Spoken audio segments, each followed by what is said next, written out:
This is Countdown to Economic Collapse, June 5th, 2011. I'm David John Sponheim, running for president in 2012. Well, this past week was a major drop in the stock market, 279 points, then almost 100 points on Friday, and now we're hearing that the Nikkei is down nearly 1%.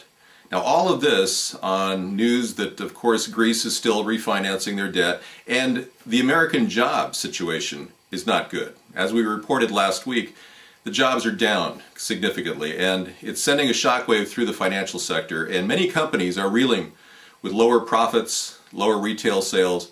It's a serious cataclysm that is occurring in America, and it is the beginning of something that should be taken seriously.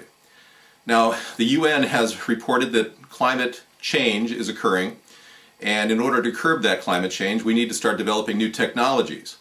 Well, isn't it interesting that now we have an opportunity to create new technologies that could clean the atmosphere aggressively, building technologies that could create vortexes of filtration systems in mountain ranges, for instance, or portable units that could be sold around the world. And what is Obama doing to create these new devices? Absolutely nothing. He doesn't have any vision of technological growth in America. He's more busy with his golf game and basketball. So clearly we have to start moving in a different direction. Now, energy independence is central to getting America back on track. Right now we rely heavily on imports from other nations. 77% of our nation's oil use comes from imports.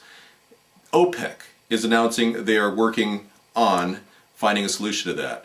OPEC produces about 27% of the world's oil right now, yet they have proven reserves as high as 84%.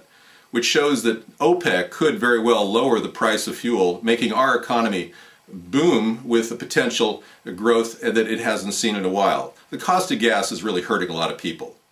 So clearly there are some troubling aspects in our economy. Airline profits are expected to drop by 54% due to high cost of fuel.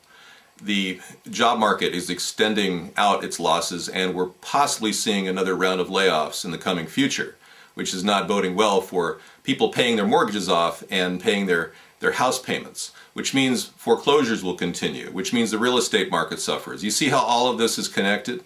And the way out is to, instead of print money, to create jobs and fund those jobs with the money that we gave the big banks. So if we could get the money back from the big banks and the bailout, we could give it to the people who want to build small businesses and get themselves back on track. That's the simplest solution. So let's move in that direction, and let's start figuring a way out of this economic nightmare, this depression that Barack Obama has brought on us. Now, as the IMF deals with the restructuring of the Greece debt note, we are now seeing the IMF have to cover a $3 billion loan to Egypt during this transition phase with their new government. So again, all of this points to Barack Obama, how he destabilized the Egyptian politics, how he's seriously undermining the World Bank's ability to function, and now we have a serious backlash within our own country with the dropping value of the dollar.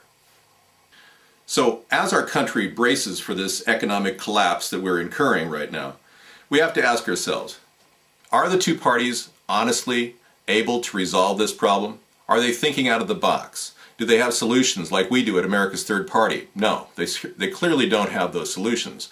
They are tied to special interests. They can't even cut the budget by more than $38 billion when we need to cut $1 trillion off of the budget to get our fiscal house in order.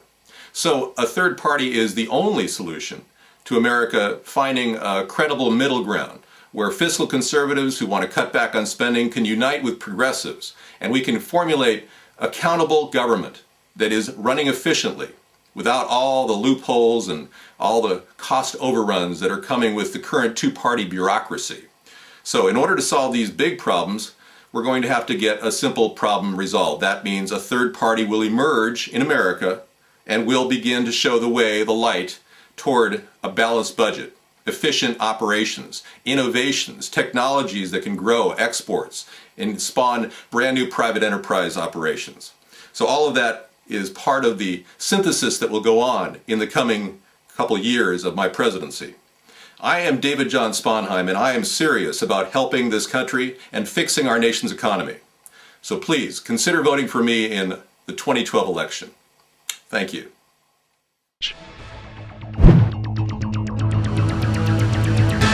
Check us out at americasthirdparty.com.